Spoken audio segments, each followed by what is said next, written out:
శిష్ట శిష్ట ఏంది ఇది బుక్కులతో వచ్చింది రాయ్ మమ్ముందా ఏంటి నువ్వు బుక్కులు తీసుకొచ్చినావు చదువుకుందామని.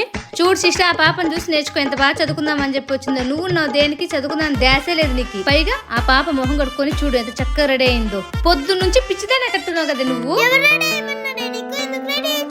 నోర్మి అలా రెడీగా అమ్మని చెప్తే మళ్ళీ తిరిగి నువ్వు ఆ పాపనే అరుస్తున్నావా? బుక్కులు తీసుకో చదువుకో. చదువుకుంటాలే పోయి వంట చేయపో. అమ్మా నేను ఎలాగున్నా అందంగానే ఉంటా. దీనికేం తక్కువలే, చదువుకో. నేను మళ్ళా వచ్చి క్వశ్చన్లు అడుగుతా.